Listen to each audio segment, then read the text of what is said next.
Bienvenidos y bienvenidas a una nueva emisión de otro espacio de Contrapunto TV. En esta oportunidad conversaremos sobre la epidemia de homicidios que afecta al país.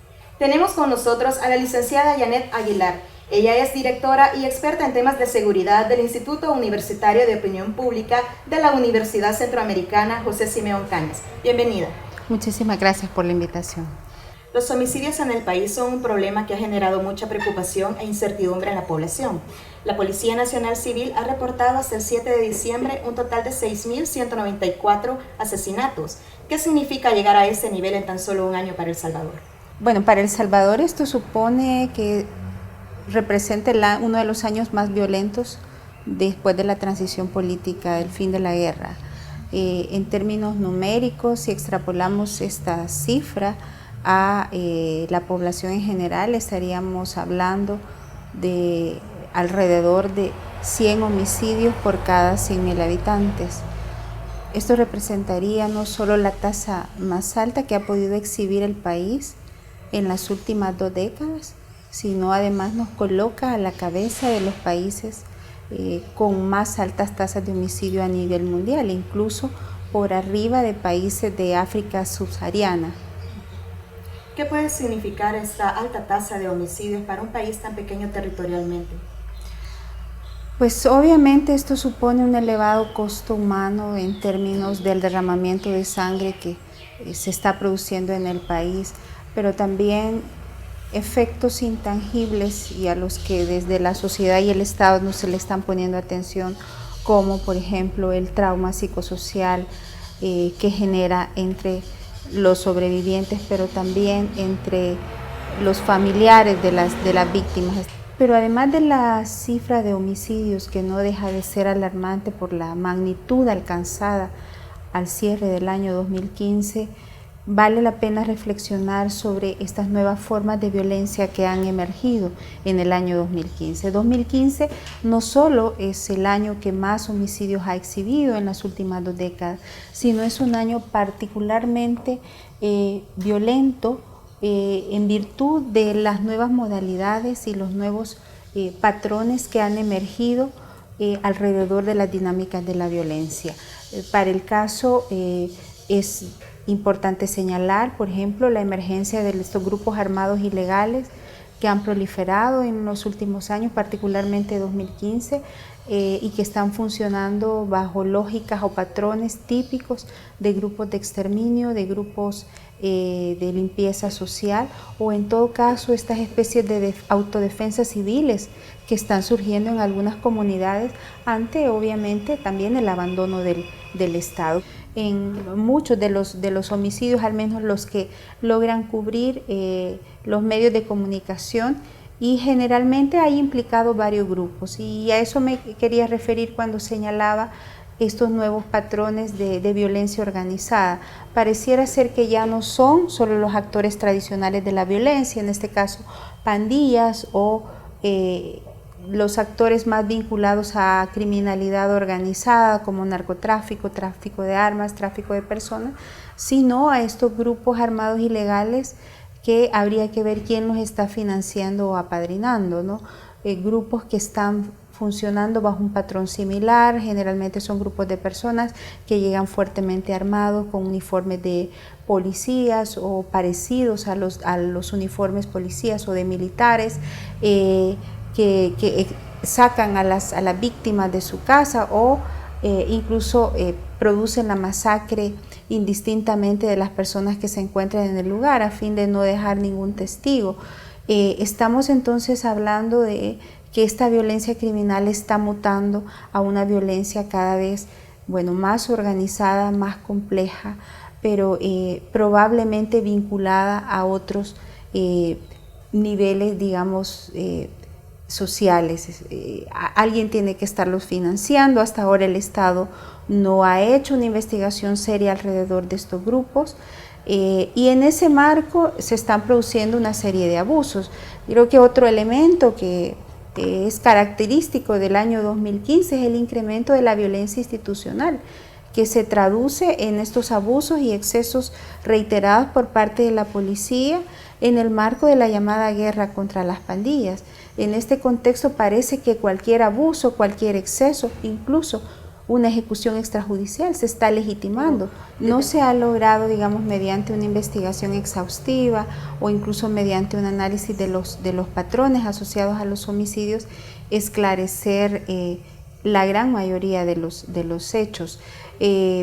Lo que sabemos y lo que se presume, de acuerdo a las mismas fuentes policiales, es que la gran mayoría de las víctimas son pandilleros, o si no, un importante segmento de las víctimas son en la actualidad pandilleros, pero también es importante señalar en este año el incremento sin precedentes de asesinatos de policías a manos de pandilleros, que ciertamente son hechos reprochables y gravísimos, que muestran también la evolución que estos grupos han alcanzado, en tanto están ahora ya confrontando directamente al Estado con acciones de confrontación directa, en este caso a miembros del ejército, miembros de la policía, pero también evidencia de alguna manera la evolución de estos grupos a un nuevo estadio en términos de las dinámicas criminales.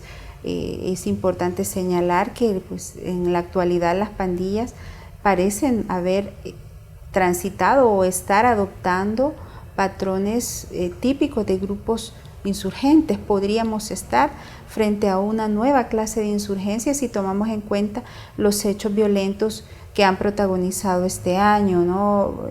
Los coches bombas, algunos de los cuales afortunadamente no han logrado estallar, los atentados reiterados contra sedes policiales, contra miembros de la corporación, atentados que de alguna manera muestran cómo estos grupos han evolucionado en términos de generar una especie de conflicto de baja intensidad con el Estado y que está, desde mi perspectiva, asociado también a la radicalización de la respuesta violenta del gobierno en términos de la guerra que ha iniciado contra las pandillas, pero particularmente los excesos, los abusos e incluso las ejecuciones extrajudiciales que aparentemente o que presumiblemente están cometiendo algunos miembros de la policía en el marco de estas llamadas enfrentamientos armados. Los homicidios en noviembre tuvieron una disminución bastante significativa en comparación a los casos registrados en octubre. ¿Qué significa esta disminución?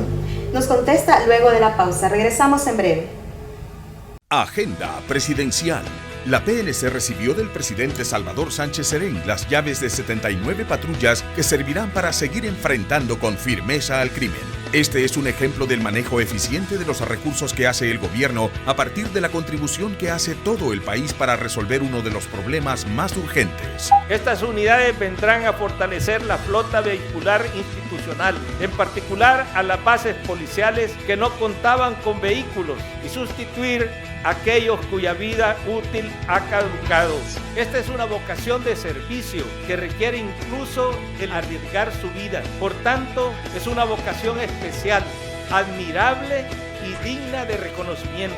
El presidente entregó también 30 motocicletas destinadas a las delegaciones en la zona rural del país, 4.500 chalecos antibalas para proteger a nuestros policías, 2.000 armas de equipo y un lote de 2 millones de municiones con una inversión de $7.9 millones. Abracemos la esperanza en Navidad y Año Nuevo. Gobierno de El Salvador.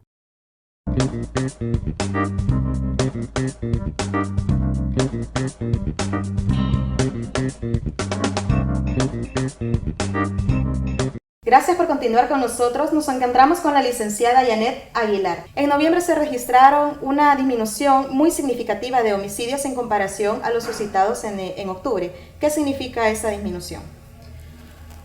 Pues es difícil saber a qué obedecen estas fluctuaciones en la tasa de homicidios, sobre todo porque, como lo hemos dicho con anterioridad, este contexto de violencia criminal responde a una diversidad de factores y también a un entramado de diversos actores legales e ilegales que están produciendo esta violencia, ¿no? Pero podemos, a simple vista podemos advertir, por ejemplo, que se produjo una reducción en el número de masacres, que de nuevo este año ha alcanzado un número bastante elevado. Entiendo que estamos llegando casi a las 100 masacres en lo que va de 2015. Sin embargo, pareciera ser que en noviembre los asesinatos colectivos o grupales se redujeron. También hubo una cierta reducción de al menos la tensión que se produce en algunos territorios, aparentemente motivada por la expectativa que pudo haber generado, que puede estar generando, sobre todo en ciertos segmentos de las pandillas, la propuesta de la ley de rehabilitación y de reinserción. Entiendo que esta es una petición que habían hecho desde hace algún tiempo grupos de pandillas y probablemente pues están a la expectativa de lo que pueda ocurrir con la eventual aprobación de esta ley y la posibilidad pues de que algunos de ellos puedan apegarse a las alternativas que ofrezca la ley.